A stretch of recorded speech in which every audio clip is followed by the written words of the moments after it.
ঝিনাইদহ শহরে চুয়াডাঙ্গা বাসস্ট্যান্ড মহাসড়কের রাস্তার নির্মাণ কাজ শুরু হলেও ভোগান্তিতে পথচারীরা। তবে এই ভোগান্তির চিরস্থায়ী সমাধান চান তারা। সড়ক কর্তৃপক্ষ বলছে, স্থায়ী সমাধানের জন্য বড় বাজেটের পরিকল্পনা হাতে নেওয়া হচ্ছে। বিস্তারিত জানিয়েছেন ঝিনাইদহ প্রতিনিধি ইমন হাসান।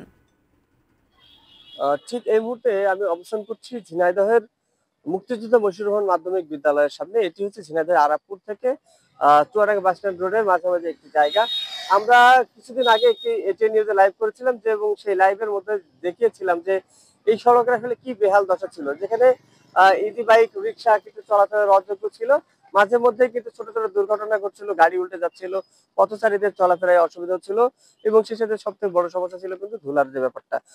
তবে সব সমস্যার সমাধান হতে যাচ্ছে কিন্তু গত দুদিন যাবত শুরু হয়েছে রাস্তার কাজ। গতকাল আমরা দেখেছি রাস্তাটা আহ, খুঁড়ে রোলার করা হয়েছে, এবং আজকে তার উপরে 2 স্তরের ইটের যে পাড়ন সেটা কিন্তু চলছে। তো 600 মিটারের যে একটি উন্নয়ন প্রকল্প আরাপুর স্ট্যান্ড থেকে আহ চুয়াডাঙ্গা বাস স্ট্যান্ড পর্যন্ত, সেটি কিন্তু চলমান রয়েছে।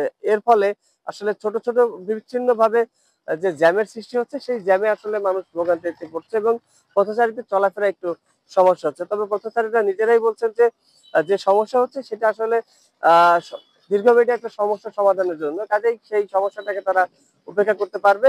এবং নির্বাহী প্রকৌশলীর সাথে আমরা যতটুকু কথা হয়েছে, তাদের কাছে যতটুকু জানতে পেরেছি, এটি হচ্ছে অস্থায়ীভাবে আসলে প্রাথমিক সমস্যা সমাধানের জন্য চলছে। তবে এই রাস্তা কিন্তু একটা বড় উন্নয়ন এর আওতায় নিয়ে আসা হয়েছে, এবং যেটি কিন্তু এই ঝিনাইদহ শহরের এই রাস্তাটিকে আরো অনেক সুন্দর করে ফেলবে, যেখানে 6 লেন হওয়ার কথা রয়েছে এই রাস্তাটিতে।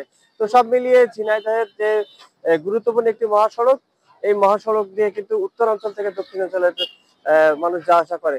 তো সমস্যার সমাধান হতে যাচ্ছে কিছুটা হলেও, জনসাধারণের মনে কিন্তু আনন্দের বহিঃপ্রকাশ পেয়েছে। এই ছিল আমার কাছে ঝিনাইদহের মহাসড়কের কাজ নিয়ে সর্বশেষ।